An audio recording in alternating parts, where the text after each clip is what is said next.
이 선거 때가 되면 이 지방색이 확 드러나는 것을 이제 보게 됩니다. 이 경상도와 전라도는 이제 지지하는 당이나 정치적인 색깔이 분명합니다. 그런데 이 충청도는 지지하는 당이나 이 정치적인 색깔이 분명하지 않을 때가 있습니다. 이런 지역적인 특징은 이제 삼국시대로 거슬러 올라가서 이제 생각을 할 수 있는데, 이 경상도는 신라가, 전라도는 백제가, 또 한강 위쪽은 고구려가 있었습니다. 그런데 이 삼국 중에서 한 나라가 힘이 강해질 때는 이제 영토를 확장시키는데, 이 다른 두 나라의 영토를 이제 어느 정도씩 빼앗는 겁니다. 그럴 때마다 이 삼국의 중앙에 있는 충청도는 한 번은 고구려에게, 한 번은 백제에게, 한 번은 신라에게 이렇게 반복하면서 이제 빼앗기는 이제 그런 일을 이제 겪게 됩니다. 그러면서 이 충청도는 이 자기 색깔이 분명할 수가 없었던 그런 이유가 되지 않나 이제 생각이 됩니다. 그래서 이 경상도는 뜨겁다면 전라도는 차갑고, 또 충청도는 미지근하다고 할 수가 있습니다. 제가 지금 이 지역을 이렇게 차별하는 게 아니라, 저도 이제 충청도 이제 출신입니다. 그러니까 그렇게 한번 이제 생각을 이제 할 수 있다는 겁니다. 그런데 오늘 말씀에 보면 주님은 이 라우디게아 교회한테 이 차든지 뜨겁든지 하고, 이 미지근하면 내가 토해버리겠다고 하십니다.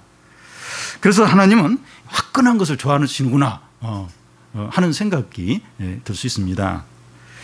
그런데 주님이 이런 말씀을 하시는 것은 어떤 기질적인 것을 말하는 것이 아니라 영적인 것을 이제 말씀합니다. 라우디게아 교회는 지난주에 살펴본 필라델피아 교회에서 이 동남쪽으로 한 80km 그 아래쪽에 있는 교회입니다. 라우디게아 교회는 라우디 이게 발음하기가 좀 어려운데, 이 라우디게아는 이 모직 산업이 유명하고 교통의 요충지로 상업 활동이 이제 활발한 그런 부유한 도시입니다. 어느 정도 부유했는가 하면 기원 후 60년에 크게 지진이 일어나서 이 도시가 막 많이 이렇게 황폐화가 됐는데, 그때 노마 황제가 재정적으로 좀 도와주겠다고 하니까 거절을 하고 그 도시 자체의 경제력으로 모든 걸 복구한 그런 부유한 도시입니다. 이 도시에는 온천이 나와서 사람들이 온천을 즐겼습니다. 오늘 말씀에 차든지 뜨겁든지 하라, 미지근하면 토해내겠다, 이제 이런 말씀을 하시는데, 그러니까 이 온천수가 도시까지 이렇게 흘러오면 오늘날처럼 뭐 이렇게 온도가 떨어지지 않는 어떤 그런 관이 있는 것도 아니고, 이제 그래서 그 온천수가 이제 도시까지 오면 미지근해지는 거예요. 그래서 이제 이 말씀을 하는 겁니다. 차든지 뜨겁든지 하라, 이 미지근하면 토해내겠다. 바로 이런 어떤 이런 상황에서 이 말씀이 이제 나온 겁니다. 그리고 이 도시에는 의학 전문 학교가 있었습니다. 그러니까 의대 이제 같은 그런 학교가 있었는데, 그래서 오늘 말씀 중에 안약을 사서 바르라, 이런 말씀을 이제 하는 겁니다. 라우디게아 교회는 7교회 중에서 마지막 교회인데, 이 교회의 특징은 외부의 핍박이 없고, 또 이단의 가르침에 빠진 적이 없고, 성적인 심각한 죄에 빠지지 않았습니다.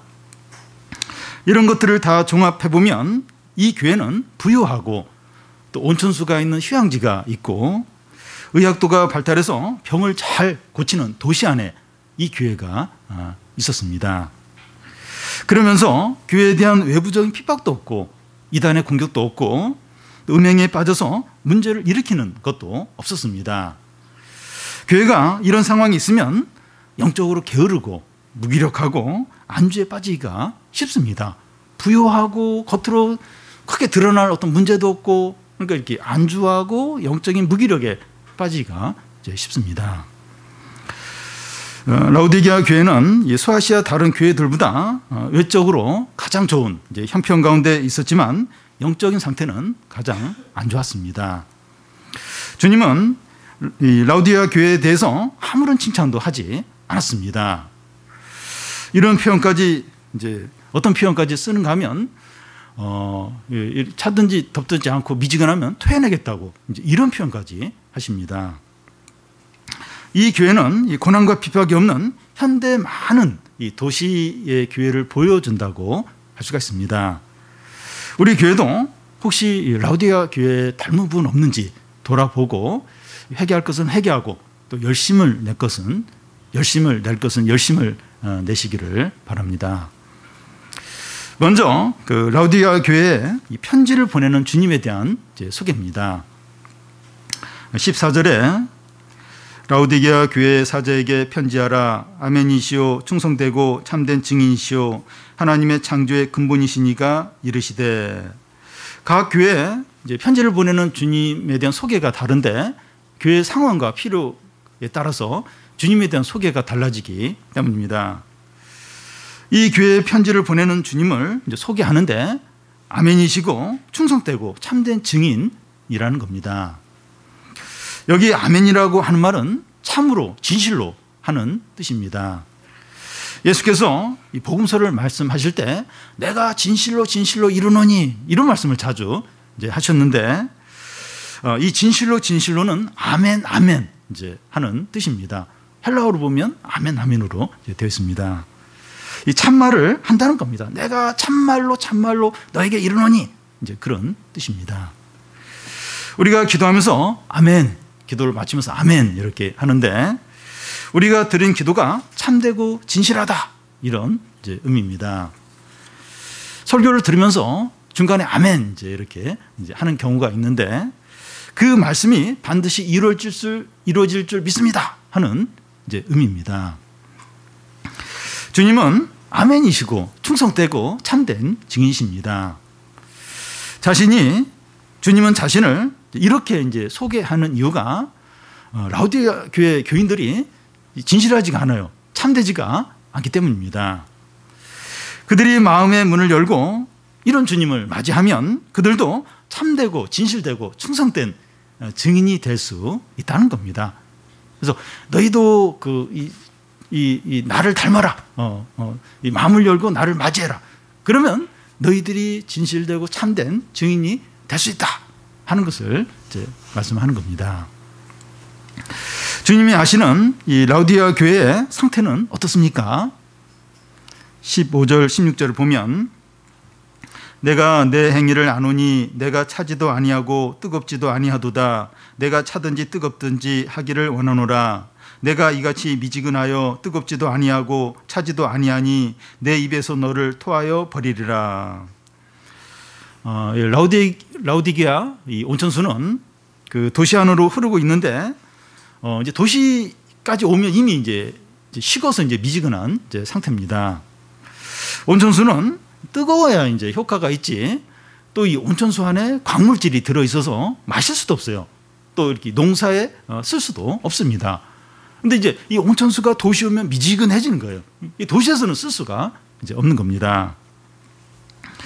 근데 주님이 차든지 뜨겁든지 하라 이제 하는 말씀은 이 혓바닥이 될 정도로 뜨거운 물을 마시든지 아니면 찬물을 마시든지 미지근한 물은 절대 마시면 안 된다.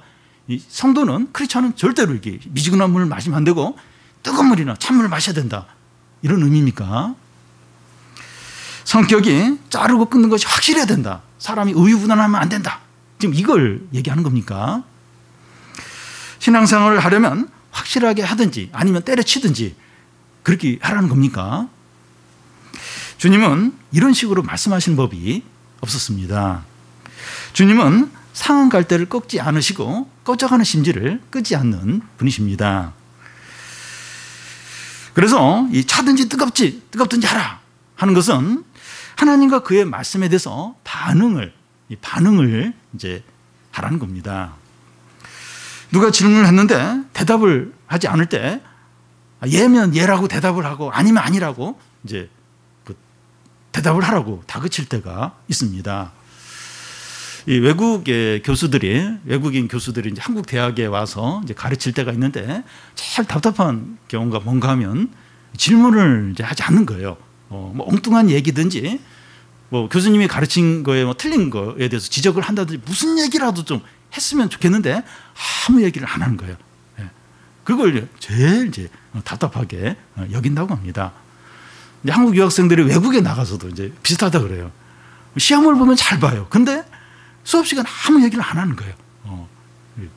그럴 때 이제 외국 그 교수나 이제 그 학생들이 다 이상하게 생각하고 무능하게 이제 그렇게 이제 보기도 하는데, 그러니까 무슨 얘기라도 좀 이렇게 하라는 어떤 반응을 좀 보이라는 겁니다. 타든지 뜨겁든지 하라고 하는 것은 하나님 말씀에 대해서 반응을 하라는 겁니다. 그 말씀이 이해가 되지 않는다, 그 말씀에 순종하지 못하겠다, 그런 말이라도 하라는 겁니다. 이 성경 공부를 인도하다 보면 제일 이제 힘든 경우가 아무 말도 하지 않을 때, 딱 정답만 이야기하고 더 이상 이야기하지 이제 않을 때입니다. 나는 그 말씀을 믿지 못하겠다. 왜 우리가 말씀대로 살아야 되냐? 믿음으로 살면 자기만 손해다. 이렇게 이제 이런 말이라도 하면 뭔가 신앙적인 대화를 할 수 있는 기회가 이제 됩니다. 처음에는 부정적인 이야기를 하지만 이렇게 막 이야기를 하고 또 거기에 답변하고 이러다 보면 이렇게 믿음이 이제 새롭게 회복이 되는 기회가 될 수 있습니다. 근데 아무 반응을 안 하면 그러니까 무슨 상태인지 알 수가 없는 거예요. 자기도 그걸 잘 모르고 남들도 모르고, 그러면 이제 그 불신앙 상태로 계속 갈 수 있다는 겁니다. 내가 안 믿기거나 뭐 화가 난다든지 뭐 하나님께 불만이 있다든지 무슨 얘기라도 하면 그걸 통해서 이제 뭔가 이렇게 회복이 될 수 있는 이제 길이 열릴 수 있다는 겁니다. 차든지 뜨겁든지 하라고 하는 것은 그 신앙에는 회색지대가 없다는 겁니다. 그럴 수가 없다는 거예요. 신앙에서는 회색지대, 이것도 아니고 저것도 아니고 이제 그런 상태에 있을 수 이제 없다는 겁니다. 차가운 것과 뜨거운 것의 중간이 이제 미지근한 건데, 이것은 영적으로 제일 이제 안 좋은 거라는 겁니다.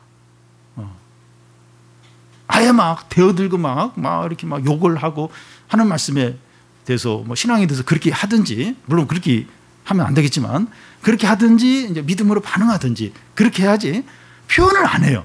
믿는 것도 아니고 안 믿는 것도 아니고 뭔가 그게 이제 신앙에서는 제일 이제 안 좋은 겁니다. 주님은 차갑지도 않고 뜨겁지도 않은 미지근한 것에 대해서 토해내겠다고 하십니다. 여러분, 우리가 음식을 먹을 때 뭐 짜든지 맵든지 시든지 이럴 경우에는 그냥 삼키고 뭐 물을 더 마시든지 그렇게 하는데, 뭔가 음식을 먹었는데 상한 경우에는 바로 토해내게 됩니다. 영적으로 미지근한 자가 그런 자에 대해서 주님이 그렇게 하시겠다는 거예요. 그냥 토해내어버린다는 겁니다. 라오디게아 교회는 부유한데 고난이 없습니다. 그러니까 교인들이 영적으로 안주하고 게으르고 이제 무기력한 가운데 있는 겁니다. 영적으로 미지근한 것이 어떤 것인가 하면 무늬만 신자인 것을 말합니다. 본인은 신앙이 좋고 신앙생활을 잘하고 있다고 믿는데 설상은 그렇지 않은 겁니다. 생명력과 능력과 기쁨과 풍성함이 없습니다. 그러니까 뭐 예배 빠지지 않고 또 봉사할 거 하고, 어떻게 보면 믿는 자로서 이렇게 해야 될 건 다 해요. 또 크게 뭐 이렇게 나쁜 짓도 하는 것도 아닙니다. 근데 어떤 생명력과 능력과 기쁨이 없는 겁니다. 초신자이거나 믿음이 약한 사람을 말하는 것이 아니라 신앙생활한 지 오래된 사람을 가리킵니다. 예배를 드리거나 기도를 하거나 성경을 읽고 나서 전과 후가 달라진 게 아무것도 없는 겁니다. 예배를 드렸어요. 또 기도도 했고 성경도 읽었는데 그 전과 후가 차이가 달라진 게 아무것도 없는 겁니다. 그의 내면에 아무런 변화도 일어나지 않는 겁니다. 그런 미지근한 상태가 신앙생활의 특징이 되어버린 겁니다. 이제 일시적으로 그럴 수는 있는데 이게 이제 오래 지나면서 그냥 미지근한 게 자신의 신앙의 특징이 되어버린 겁니다.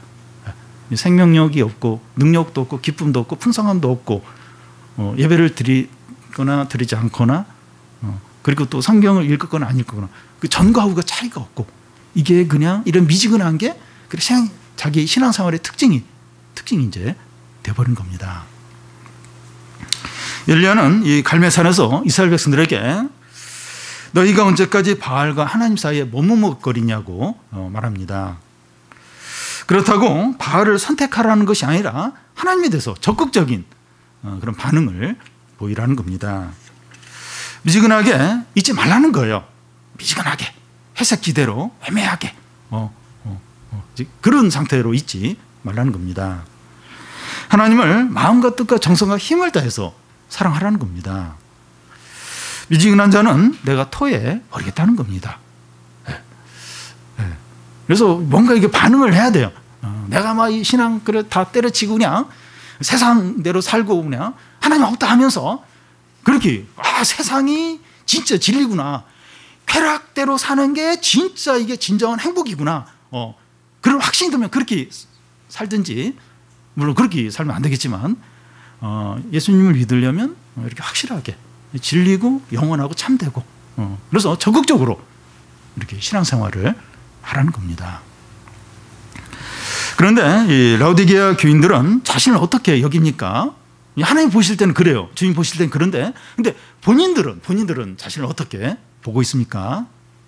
17절을 보면 내가 말하기를 나는 부자라 부유하여 부족한 것이 없다 하나 내 공고한 것과 가련한 것과 가난한 것과 눈먼 것과 벌거벗은 것을 알지 못하는도다. 라오디게아는 이 양털과 섬유 산업으로 인해서 경제적으로 부유했습니다. 그런데다가 이제 온천이 있어서 온천을 이제 즐기고 또 의학 전문 학교가 있어서 병도 이제 쉽게 낫습니다. 2000년 전인데 의대가 있어요. 병원이 있어요. 병원이.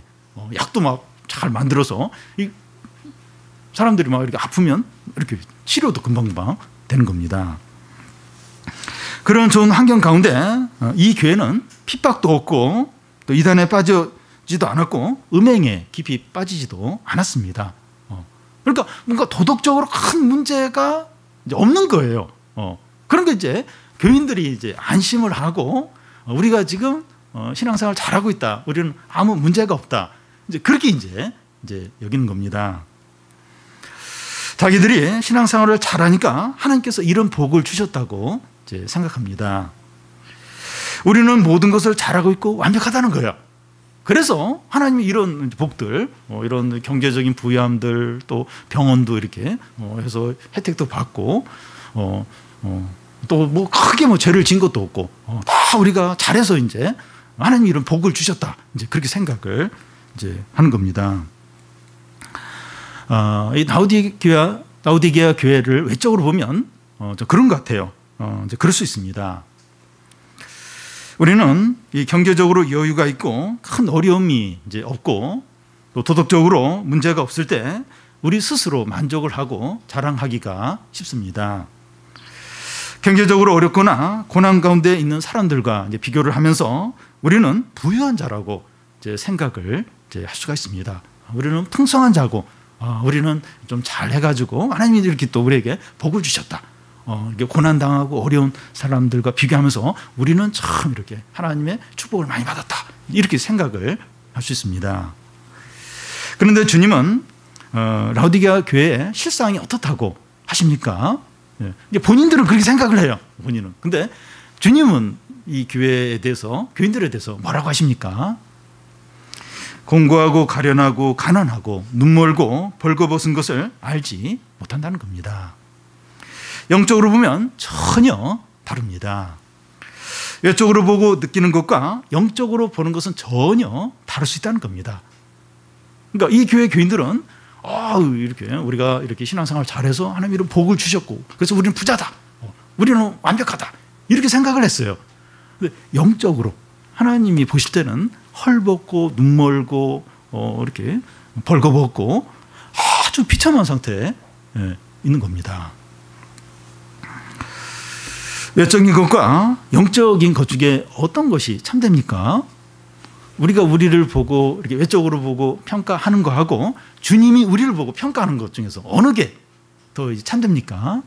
영적으로 보는 것이죠. 그러니까 사람들이 막 이런저런 얘기를 해요. 또 나도 그렇게 생각을 해요. 그거하고 이게 말씀을 보면서 말씀을 들으면서 우리 모습이 싹 비춰져요. 어떤 게 참된 겁니까? 주님 앞에서 드러나는 게 참된 겁니다. 어리석은 부자가 큰 풍년이 들었을 때 만족하면서 자랑을 했습니다. 그런데 그날 밤에 하나님이 그에게 나타나셔서 오늘 내 영혼을 내가 도로 가져가려고 하는데 그러면 이 많은 재산은 누구 것이 되겠느냐고 묻습니다. 눈에 보이는 것들은 한순간에 사라질 수 있습니다. 우리의 많은 소유 한순간에 사라질 수 있어요. 중국의 엄청난 부자가 어젠가 이렇게 프랑스 어디 여행을 갔다가 이렇게 사진 찍다가 낭떠러지에 떨어져서 죽었습니다. 재산이 엄청나요, 엄청난 큰 이제 부자인데 그러면 그 재산 무슨 누구 것이 되겠느냐 하는 겁니다. 그러니까 우리의 소유 눈에 보이는 건 한순간에 사라진다는 겁니다. 하나님께 부여하지 못한 자가 이와 같다는 거예요. 눈에 보이는 걸 의지하면서 하나님과는 멀어지고 하나님과 관계없는 자의 실상이 이렇다는 겁니다. 외적으로 부유하고 어려움이 없고 이 좋은 일만 있는 것이 하나님의 축복이 아닐 수 있습니다. 우리는 그렇게 생각을 해요. 이렇게 외적으로 어려움 없고 막 좋은 일만 생기면 하나님이 축복을 내려주셨구나. 내가 신앙생활 잘해서 그렇구나. 그렇게 생각을 하기 쉬운데 그렇지 않을 수 있다는 겁니다. 하나님과의 관계에서 보면 반대일 수 있다는 거예요. 하나님과의 관계에서 보면 전혀 그렇지 않을 수 있다는 겁니다. 오히려 주님께서 우리 앞에서 살펴본 서머나 교회에 대해서 이제 말씀하신 것처럼 내 환난과 궁핍을 알거니와 실상은 내가 부유한 자라는 겁니다. 그러니까 이 서머나 교회 교인들은 헐벗었어요. 가난해요. 그런데 주님은 그들이 부유한 자라고 아주 제일 하나님의 축복받은 자라고 하시는 겁니다.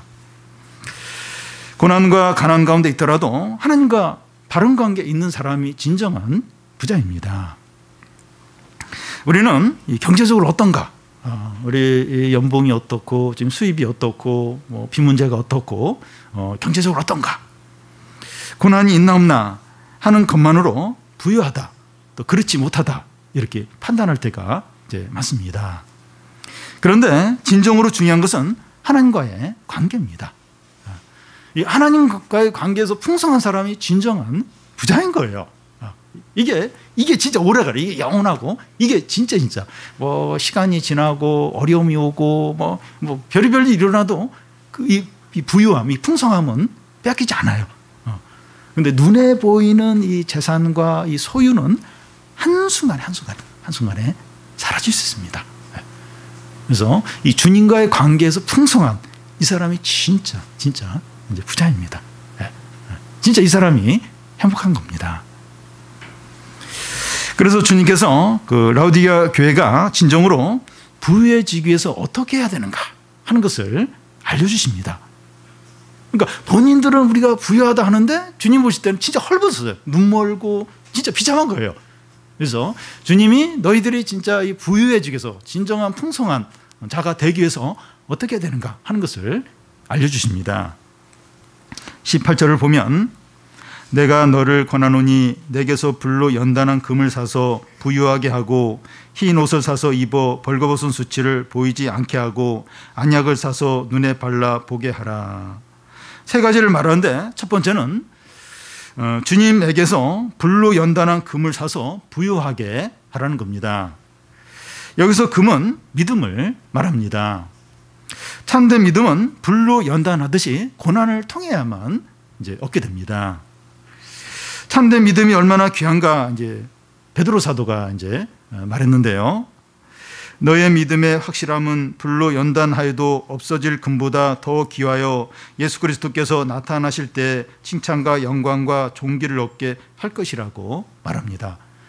여러분 참된 믿음은 금보다 훨씬 더 귀합니다.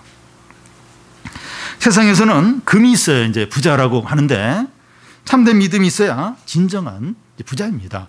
그러니까 뭐 돈이나 다른 거 없어도 금덩어리가 우리 집에 이제 쌓여 있다 이러면 이제 부자죠. 금덩어리 큰 거, 묵직한 거 하나 있다면 걱정이 없어요. 걱정이. 근데 이 참된 믿음, 참된 믿음이 있을 때 진정한 이제 부자라는 겁니다. 말씀과 함께 이 주님을 위해서 고난을 받는 겁니다. 그럴 때 참된 믿음이 생기면서 진정한 부자가 됩니다. 이거 돈이 많고 은행에 뭐 저축한 게 많고 주식이 많고 또 뭐 부동산이 있고 이게 이 사람이 이제 진짜 부자가 아니라 참된 믿음이 있는 사람이 진짜 부자예요. 경기와 상관이 없어요. 또 뭐 어떤 변동과 전혀 상관이 없어요. 이 참된 믿음, 이 금보다기한 참된 믿음 가진 사람이 진짜 부자입니다. 시간이 지나고 보면 알아요. 그래서 이게 참 우리 사회도 보면 뭐 돈이 많은 사람이 많이 있는데 행복하지 않은 사람이 너무나도 많아요. 돈 때문에 불행해진 사람이 얼마나 많은지 보는다는 겁니다. 참된 믿음을 가진 자가 진정한 부자예요. 우리가 이 진정한 부자가 되어야 합니다. 두 번째는 그 흰 옷을 사서 입어 벌거벗은 수치를 보이지 않게 이제 하라는 겁니다. 동화에 보면 이 왕이 이제 벌거벗은 채 거리를 이제 행진하고 있는데 백성들과 신하들이 왕이 입은 옷이 너무 아름답다고 막 아부를 하고 거짓말을 이제 합니다. 근데 애들이 왕은 벌거벗은이에요. 우리 왕이 발가벗었네 이러면서 막 소리를 지니까 왕과 백성들이 다 이제 부끄러움을 이제 당합니다. 이 라우디아 교회 교인들은 이 벌거벗은 임금처럼 수치와 부끄러움을 다 드러나고 있는데 모르고 이제 지냅니다. 주님은 흰 옷을 사서 입으라고 하십니다. 그러니까 이 교회 교인들은 이게 수치와 부끄러움이 다 드러나고 있어요. 근데 본인들은 몰라요. 근데 주님은 흰 옷을 사서 좀 입으라고 이제 하십니다.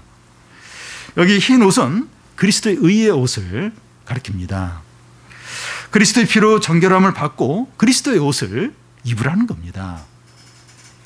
그동안 그 라우디게아 이 교인들은 이 그리스도의 의의 옷을 입지 않고 경제적인 부와 안정을 의지하며 살았습니다. 그러니까 예수님을 믿는다고 하는데 그리스도의 의지를 안 하는 거예요. 경제적으로 부유하니까 어려움이 없으니까 우리가 신앙생활 잘해서 이제 이런 복을 누린다고 여기면서 그러면서 이제 사는 겁니다. 그 수치와 부끄러운 게 다 드러나요. 다 드러나는데 그걸 모르면서 이렇게 뭐 자랑하면서 그러면서 이제 사는 겁니다. 자기가 죄인이고 이런 걸 생각을 안 해요. 지금 뭐 모든 게 잘 되고 어려움이 없으니까 우리는 모든 게 완벽해. 이러는데 그렇게 사는데 이 죄와 수치가 다 부끄러우게 다 이제 드러나는 거예요. 그것도 모르면서 자기들은 좀 잘 이렇게 살고 있다고 생각을 하는 겁니다. 우리가 가진 것이 많고 안정이 되면 이것들을 의지하면서 그리스도의 의를 붙들지 않을 수 있습니다. 우리가 좀 잘 나가고 또 가진 게 있으면 그걸 자꾸 바라봐요. 그러면서 자기는 완벽하다고 생각을 이제 하는 겁니다. 죄와 수치를 그대로 드러내놓고 살게 됩니다. 남들은 그걸 봐요. 저렇게 문제가 있고 저 이렇게 부끄러운 게 있는데 왜 저걸 이렇게 가리지 않을까? 왜 저걸 이렇게 버리지 않을까? 왜 그럼 저렇게 살까? 근데 본인은 나는 지금 잘 살고 있다는 거예요. 지금 어려움이 없고 지금 잘 되고 있기 때문에 그러면서 이제 살기가 쉽다는 거예요. 근데 뭐 경제적으로 어렵든지 질병이 생기든 무슨 어려움이 생기면 겸손해지면서 자기를 돌아봐요. 하나님 앞에서 자기를 살피게 됩니다. 그러면서 이제 어떤 죄와 수치를 이제 버리고 해결을 하게 되는데 이제 어려움이 없고 잘 나가고 사람들 칭찬 받으면 이제 그런 걸 모르는 거예요. 자기를 안 돌아보는 거예요. 어떤 그리스도의 의지를 안 하는 겁니다. 그러면서 이제 그 부끄러운 부분들 어떤 그런 삶들을 살면서도 몰라요. 본인은. 남들은 좀 아는데 본인만 이제 모르면서 오히려 막 그런 걸 자랑하면서 죄를 자랑하면서 살기가 쉽다는 겁니다. 그래서 우리가 참 내가 좀 죄인이다. 그리스도의 의를 내가 옷 입어야 된다. 이걸 항상 생각을 하고 겸손하게 그리스도의 의로 항상 옷 입으면서 내 어떤 수치와 부끄러움들이 가려지도록 이제 해야 됩니다. 그리스도의 옷을 항상 입어서 죄와 수치가 드러나지 않도록 살아야 됩니다. 그렇게 하지 않으면 지금 이제 이 라우디게아 교회 교인들처럼 그렇게 살기가 얼마나 이제 쉬운지 이제 모른다는 겁니다. 세 번째는 안약을 사서 눈을 발라 보게 하라는 겁니다. 라우디게아 교회에 있는 의학 전문 학교에서 이제 약을 많이 만드는데 그 약 중에서 안약이 참 유명했다고 합니다. 여기서 안약은 성령의 안약을 말합니다. 이제는 성령과 말씀을 통해서 외적인 것만 보지 말고 내면을, 본질을 보라는 겁니다. 눈에 보이는 것만 쫓지 말고 진정으로 가치 있고 의미 있고 중요한 것을 소유하라는 겁니다. 우리에게 이 성령의 안약이 얼마나 필요한지 모릅니다. 우리가 눈이 안 보이면 이제 안과에 가서 이제 치료를 받고 안약을 이제 받아서 넣게 되면 이제 좀 잘 보이죠. 다래끼 나고 그랬을 때 가서 짜기도 하고 또 약을 바르고 이러면 이제 제대로 이제 보게 됩니다. 그래서 우리에게 또 필요한 게 이 성령의 안약, 성령의 안약을 이제 사라는 겁니다. 우리가 바르게 보고 있는지 우리 자신을 돌아봐야 돼요. 내가 보긴 보는데 외적으로만 보지 않는가? 실제로 좀 이렇게 어떤 내면을, 본질을 보는가? 돌아봐야 합니다. 시력이 얼마나 좋으냐 하는 것을 말하는 것이 아니라 영적으로 하나님의 시각으로 잘 봅니까? 내 자신이나 다른 사람들이나 이렇게 볼 때 그 사람의 외적인 거 그것만 이제 주로 보는지 영적으로 하나님의 시각으로 봅니까? 많은 것을 가지고 있고 편안해도 실제로는 가난할 수 있고 아무것도 없고 가난하더라도 진정으로 부유할 수 있습니다. 그러니까 우리가 그냥 보는 거하고 영적으로 보는 거하고 이렇게 다를 수 있다는 거예요. 많이 가졌는데 잘 나가는데 헐벗은 그런 상태에 있을 수 있고 아무것도 없어요. 고난 가운데 있어요. 근데 아주 부유한 상태에 있을 수 있다는 겁니다. 우리가 영적으로 보지 못하고 있다면 주님께 이 성령의 안약을 구해서 이게 바로 보시기를 바랍니다. 그래서 드러난 것만 보는 것이 아니라 영적으로 보는 겁니다. 영적으로. 이 부모가 이제 우리 자녀들 볼 때도 영적으로 보는 거하고 그냥 보는 거하고 많이 달라요. 그냥 볼 때는 막 밉고 그냥 막 이제 이렇게 야단치고 싶고 막 한심하고 막 근데 영적으로 보면 또 달라요. 또 이렇게 좋은 부분이 보이고 좀 이렇게 답답하지만 다시 또 이렇게 기도하게 되고 인내하게 되고 우리 가까운 사람들도 그래요. 이제 그냥 보는 거하고 이 성령의 안약을 넣고 보는 거하고는 많이 다릅니다. 우리 자신에 대해서도 이렇게 외적인 거나 이렇게 남들과 비교하면 자꾸 힘들어요. 열등감이 생기고 자꾸 불평이 나오는데 영적으로 이렇게 보면 또 전혀 참 너무 귀하다는 생각을 이제 갖게 됩니다. 그래서 이 성령의 안약으로 이렇게 바르고 이렇게 이 본질을 또 내면을 하나님의 시각으로 봐야 합니다. 라우디게아 교회는 이 주님이 칭찬할 것이 하나도 없을 정도로 이제 절망적이지만 그래도 주님은 그들을 사랑하십니다. 참 이게 참 감사한 건데 주님은 이런 자들을 또 사랑하셔요. 19절을 보면 우리 같이 한번 읽겠습니다. 물은 내가 사랑하는 자를 책망하여 징계하노니 그러므로 내가 열심을 내라 회개하라. 주님은 그 라우디게아 교회 이 교인들을 사랑하는 자라고 하시면서 사랑하는 자를 징계한다고 하십니다. 여러분 사랑하는 거하고 징계하는 게 모순이 아닙니다. 주님은 우리를 사랑하시기 때문에 욕심과 죄에 빠져 있을 때 징계를 하십니다. 우리는 주님으로부터 징계를 받을 때 이상하게 여기거나 불평을 하지 않을 때입니다. 주님 왜 이렇게 어려움을 주세요? 왜 이렇게 일이 잘 안 되게 하세요? 왜 나를 이렇게 힘들게 하세요? 그렇게 하지 않아야 돼요. 주님 저를 사랑 안 하시는가 봐. 저 미워하십니까? 그게 아니라는 거예요. 이게 사랑하는 거하고 징계하는 거 모순이 아니에요. 사랑하기 때문에 우리가 교만하고 또 이렇게 영적으로 게으르고 욕심에 빠지고 이럴 때 징계를 하세요. 우리에게 고난을 주십니다. 그리고 주님은 그들에게 열심을 내라, 회개하라고 하십니다. 여기서 회개는 지금 즉시 돌이키는 것을 말합니다. 지금 자신의 미지근한 상태를 회개하고 돌이키기만 하면 다시 시작할 수 있다는 겁니다. 다시 기회가 있습니다. 그래서 회개하라는 거예요. 지금 미지근한 상태고 내가 널 토해버리겠고 징계를 이제 하려고 하는데 돌이키라는 거예요. 지금 돌이키면 얼마든지 다시 시작할 수 있다는 겁니다. 이 회개하라고 말씀하신 것이 얼마나 감사한지 모릅니다. 라오디게아 이 교회의 상태를 보면 절망적이었는데 지금 회개를 하기만 하면 얼마든지 다시 시작할 수 있다는 겁니다. 늦었어. 너는 끝났어. 지금 해도 안 돼. 그러면 진짜 소망이 없죠. 근데 지금이라도 회개하면 다시 시작할 수 있다는 거예요. 다시 얼마든지 새로워질 수 있다는 겁니다. 주님은 오늘 우리들에게도 말씀합니다. 자신의 헐벗은 영적인 상태를 솔직하게 인정하고 주께 나오기만 하면 얼마든지 다시 시작할 수 있다는 겁니다. 나는 지금 잘하고 있고 아무 문제가 없다고 여겼는데 내가 영적으로 헐벗었구나. 참 내 영적으로 가난하구나. 비참하구나.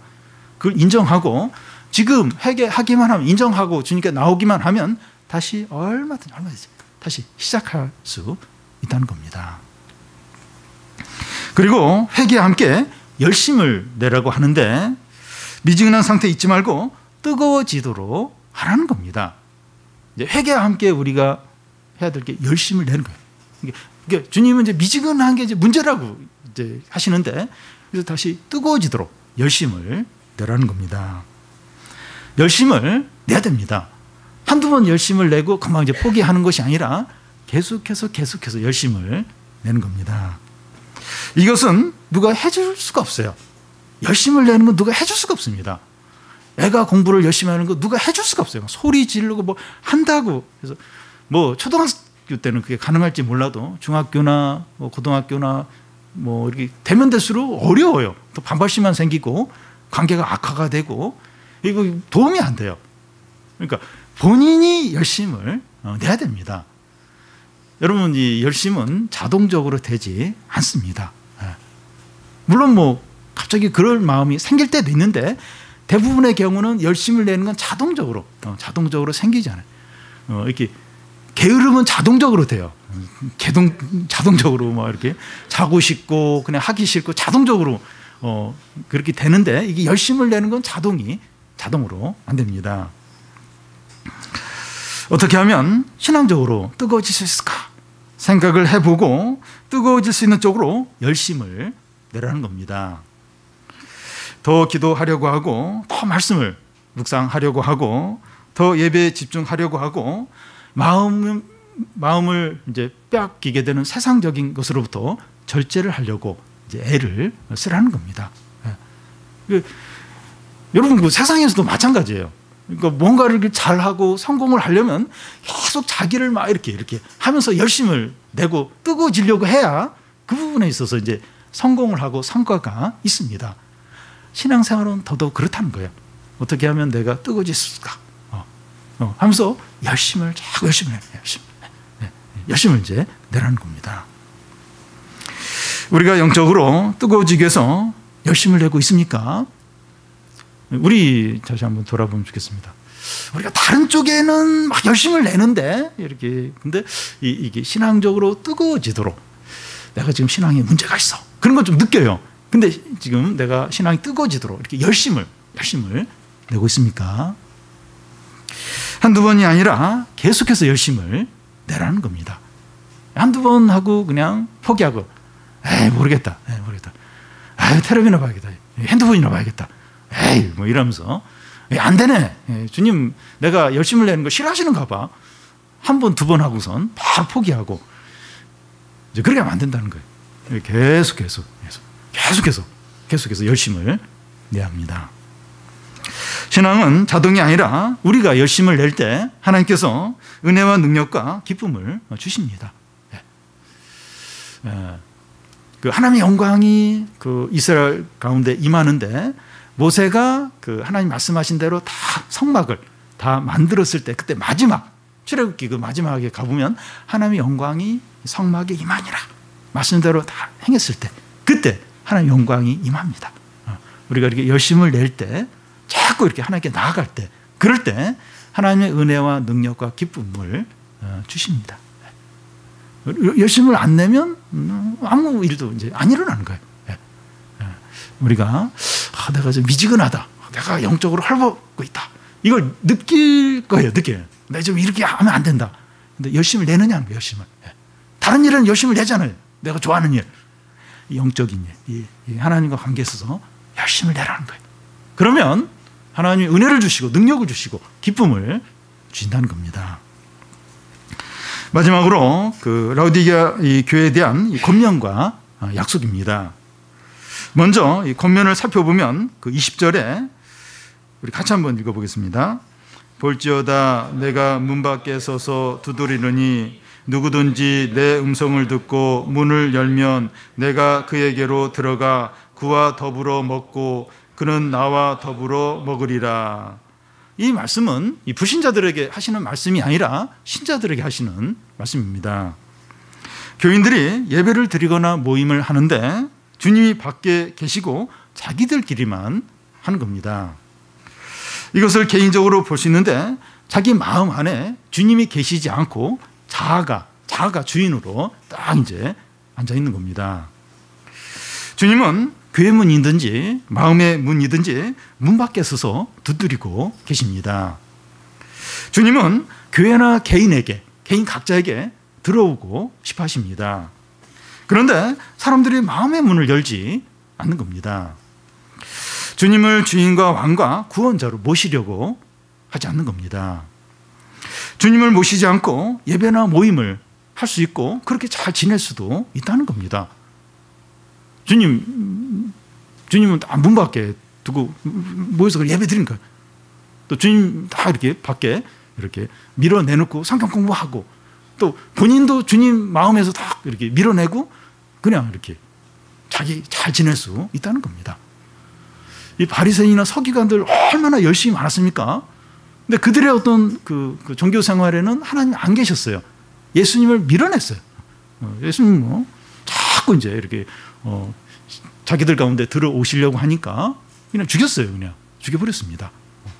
그러니까 막 이 바리새인이나 서기관들, 유대인들 얼마나 이렇게 열심을 냈는지 몰라요. 근데 하나님은 다 밀어내고 그 예배드리고 또 기도하고 그렇게 지냈습니다. 우리는 이 말씀을 들으면서 우리가 언제 주님을 거부하고 마음을 닫은 적이 있나? 그런 적이 없다고 말할지 모릅니다. 그런 적 없는데요. 예배 드리면서 주님 이렇게 밀어내고 또 마음에서 몰아내고 그런 적 없다고 여길 수 있습니다.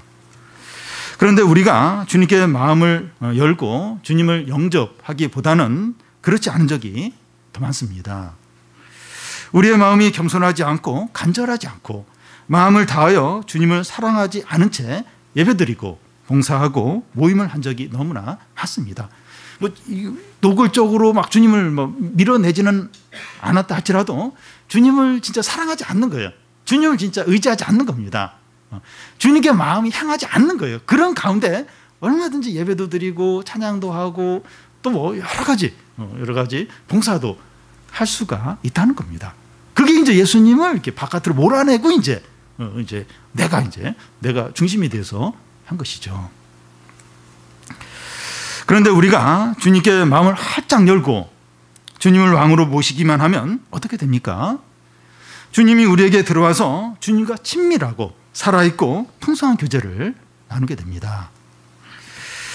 우리가 이제 누군가와 이제 식사를 할 때 누구하고 식사하느냐에 따라서 그 어떤 분위기나 기쁨이나 유익을 누리는 게 다릅니다. 이 투자의 규제인 워런 버핏하고 이제 그 식사를 이제 하려고 하면 30억 원, 수십억 원을 내야 이제 이제 워런 버핏과 이제 식사를 할 수가 있습니다. 그냥 이제 식사를 하는 게 아니라, 그러니까 뭐 투자의 어떤 원리, 또 어디에 투자를 해야 되는가 이런 걸 이제 물어보고 또 이렇게 대답해주는 이제 그런 이제 식사 자리이기 때문에 비싼 겁니다. 그런데 우리가 주님을 만나고 교제를 하는 것은 워런 버핏과 같은 그런 사람과 비교가 되지 않는 이 하나님하고 교제를 하나님하고 교제를 하는 이거 엄청난 축복이고 엄청난 은혜입니다. 이 세상에서 가장 뛰어난 사람과 비교가 될 수 없는 너무나 크시고 위대하신 그 주님하고 교제를 하는 겁니다. 사랑하는 여러분, 주님께서 우리의 마음의 문을 두드리고 계신다는 것을 기억을 하시기를 바랍니다. 이 예배 가운데서도 주님 계속 우리 마음을 두드려요. 우리가 마음을 안 열 수도 있어요. 자꾸 이제 무슨 다른 생각을 한다든지, 자꾸 이제 어떤 불신의 마음을 갖는다든지, 그렇다면 지금 계속 주님이 마음을 두드리고 계십니다. 우리가 겸손하고 간절하게 마음문을 열고 주님을 모시기만 하면 언제나 어디서나 주님과 영광된 교제를 나눌 수 있습니다. 길을 가면서 혼자 있으면서 그러면서도 주님을 이제 부르는 거예요. 주님께 마음을 여는 겁니다. 그러면 언제나 어디서나 주님과 영광된 교제를 나눌 수 있습니다. 친구들하고 이렇게 있는데 뭔가 이렇게 자꾸 이렇게 주님을 찾게 되고 기도를 하게 될 때가 있어요. 친구들하고 같이 있는데도 그 순간에 나만 어떻게 주님과 이렇게 어떤 교제를 나눌 때가 있습니다. 우리가 주님의 이름에 부르고 또 마음을 열기만 하면 언제나 어디서나 주님과 영광된 풍성한 교제를 나누게 됩니다. 근데 우리가 이제 마음을 닫고 있으면 이렇게 예배 가운데나 또 성경 공부 모임 가운데나 성경을 펴고 읽는 그런 순간에도 전혀 이렇게 뭐랄까 이렇게 풍성함이나 은혜를 못 누리기도 이제 하는 겁니다. 그래서 우리가 참 주님의 이름을 부르면서 마음을 여는 주님을 이렇게 초청하는 이게 얼마나 이제 중요한지 모릅니다.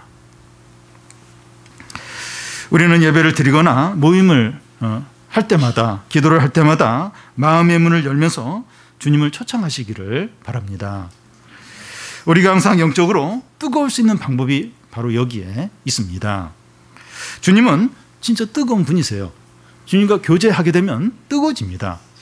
우리가 이 성령을 구해야 돼요. 성령 불입니다. 불. 우리가 이 성령을 구할 때 진짜 뜨거워져요. 주님과 자꾸 교제하면 교제할수록 사람이 뜨거워져요.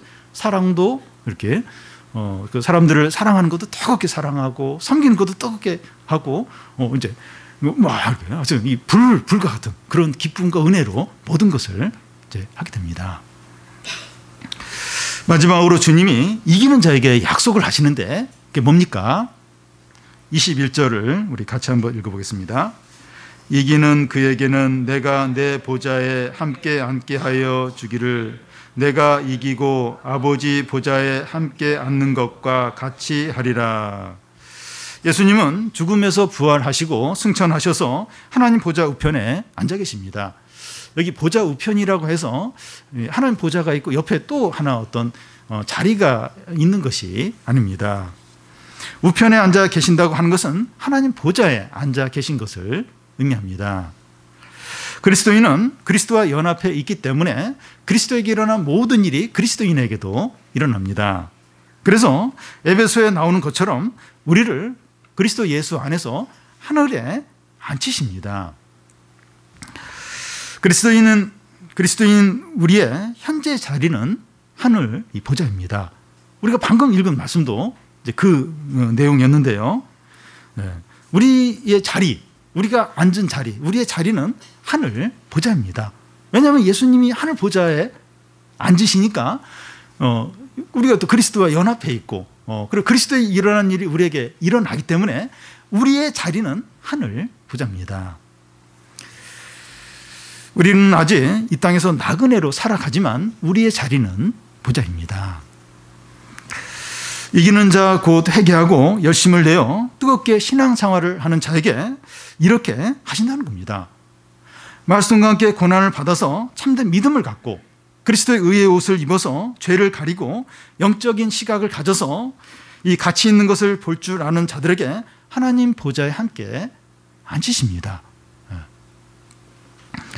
우리가 말씀과 성령으로 다 이기는 자가 되어서 지금 여기서 주님과 풍성한 교제를 나누고 우리의 자리가 하늘임을 항상 기억을 해서 모든 영광과 권세와 존귀와 기쁨을 다 누리는 성도들이 되시기를 바랍니다.